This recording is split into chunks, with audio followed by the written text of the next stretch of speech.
आप लोग अक्सर देखते होंगे कि जब भी किसी राज्य में आपके विधानसभा के चुनाव होते हैं या फिर देश में लोकसभा के चुनाव होते हैं, आपको दो शब्द काफी चर्चा में सुनाई देते हैं।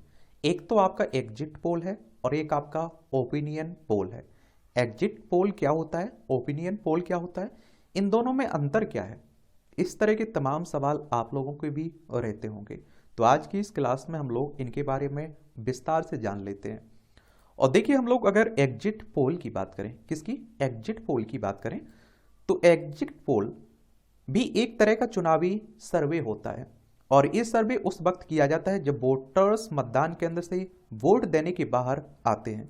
और दरअसल जब मतदाता वोट देकर बाहर आते हैं तो उनसे सर्वे करवाने वाली एजेंसी के लोग ये पूछते हैं कि किसको वोट दिया है और उनके क्या मुद्दे हैं।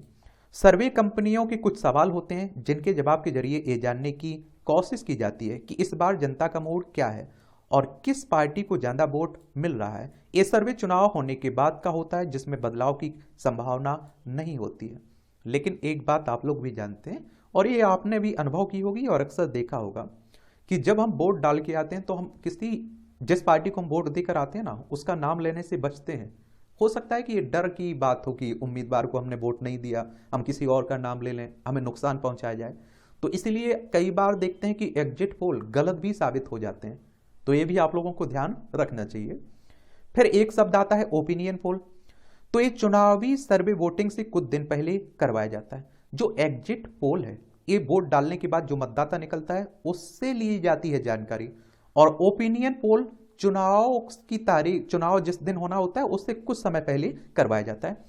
इसमें अलग अलग जगहों पर जाकर सर्वे एजेंसी ये जानने की कोशिश करती है कि इस बार लोग किस पार्टी को ज्यादा वोट देने वाले हैं और उनके मुद्दे क्या हैं और इस बार का चुनाव किन मुद्दों पर लड़ा जा रहा है। और इसमें आप देखेंगे चुनाव से पहले जनता का मूड जानकर यह बताने की कोशिश की जाती है कि इस बार किसकी सरकार बनने वाली है।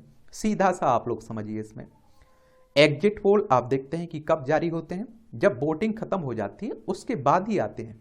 समझ रहे हैं आप लोग? और आप देखते हैं कि जो आपके ओपिनियन पोल हैं वो चुनाव के पहले ही आ जाते हैं। चुनाव के पहले ही सर्वे करवाया जाता है क्षेत्रों में जा जाकर कि आप किस मुद्दे पर वोट देंगे और किसे वोट देंगे। इस तरह आप लोगों ने देखा होगा।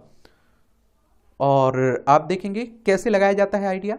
दरअसल ये सर्वे किसी एक स्थान की राय के आधार पर निर्भर नहीं होते हैं। पहले तो सर्वे कंपनियां एक सैंपल साइज लेकर चलती हैं, यानी अगर विधानसभा में 4 लाख वोट हैं तो आप देखेंगे वो 10,000 20,000 लोग इसके बारे में बात करती हैं। इस संख्या को ही सैंपल साइज कहा जाता है। इसके अलावा आप देखिए इस सैंपल साइज में हर वर्ग के लोग शामिल होते हैं, और जिसमें ग्रामीण, शहरी, व्यापारी, नौकरी पेशा, स्टूडेंट, बुजुर्ग, युवा, सरकारी नौकरी पेशा, प्राइवेट नौकर, 10 लाख कमाने वाले लोग, 5 लाख तक कमाने वाले लोग, 2 लाख तक कमाने वाले लोग आदि शामिल होते हैं।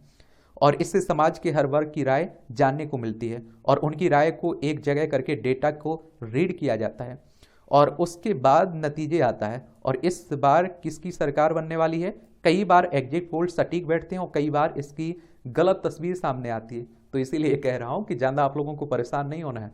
आप किसी और पार्टी के सपोर्टर हैं और एग्जिट पोल आपके हिसाब से नहीं आ रहे हैं या आपके हिसाब से आ रहे हैं तो ज़्यादा उत्साह होने की आपको ज़रूरत भी नहीं है।